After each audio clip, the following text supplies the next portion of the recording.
జై సాయిరామ్. అందరికీ నమస్తే, అందరికీ గుడ్ మార్నింగ్. ఒక ఊర్లో పెద్ద గుడి ఉంటుంది. ఆ గుడిలోనే లడ్డుగా ప్రసాదం తయారు చేస్తూ ఉంటారు. తయారు చేసేటప్పుడు ఏం జరుగుద్ది అంటే తయారు చేసిన లడ్డులకి చీమలు పడుతూ ఉంటాయి. చీమలు పడుతున్నప్పుడు వాటిని వాళ్ళు ఎలా వదిలించుకోవాలో అర్థం కాదనమాట. అర్థం కాక గుడిలో చీమలు చంపడం అంటే అక్కడ ఆధ్యాత్మికంగా అనమాట. ఒక జీవిని చంపకూడదు, చంపకుండా వీటిని ఎలా మనం దారి మళ్ళించాలి అనేసి ఆ లడ్డు తయారు చేస్తున్న వాళ్ళకి తెలియక వెళ్ళి ఆలయ కమిటీ వాళ్ళకి చెప్తారు. స్వామి, ఇట్లా మేము లడ్లు తయారు చేస్తుంటే చాలా చీమలు పడుతున్నాయి, వాటిని మాకు చంపడానికి మనసు ఒప్పట్లేదయ్యా అని అడుగుతారు. అప్పుడు వాళ్ళు వెళ్ళి ఆ ఆలయ పండితులు ఉంటారు కదా, పెద్దవాళ్ళు, వాళ్ళ దగ్గరికి వెళ్ళి అడుగుతారు. అడగంగానే ఆయన చెప్తాడు, సరే మీరు లడ్డు పెడుతుంటారు కదా, తయారు చేసి ఆ ప్లేస్ కన్నా కొంచెం ముందుగా ఎక్కువ చక్కెర పౌడర్ని వేయండి, చక్కెరను పొడిగా చేసి పెట్టేసేయండి అని చెప్తారు. వీళ్ళు ఏం చేస్తారు, అలాగే వచ్చి లడ్లు పెడుతున్న ప్లేస్ కన్నా కొంచెం ముందుగా చక్కెర పౌడర్ చాలా పెడతారు.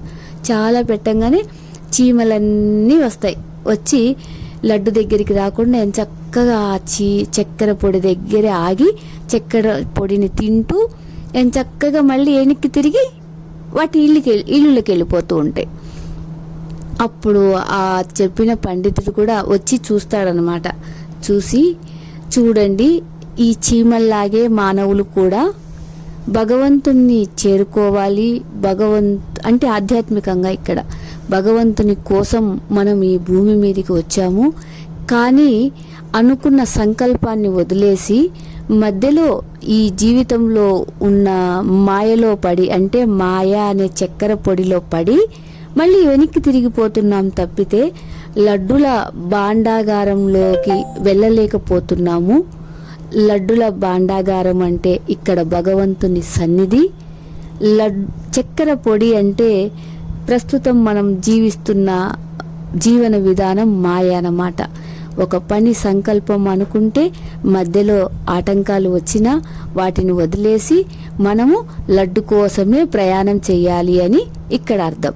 కానీ చక్కెర పొడి దొరికింది కదా, ఏదైనా తీయగానే ఉంటుందని చెప్పేసి సంకల్పం నెరవేరకుండానే మనం వెనుతిరిగి, అంటే జన్మలు భగవంతుని కోసం భూమి మీదకి రావడం, మళ్ళీ మరణం, జననం, ఇలాగే జనన మరణ చక్రంలో బందీలుగా ఉంటూ ఉన్నామన్నమాట.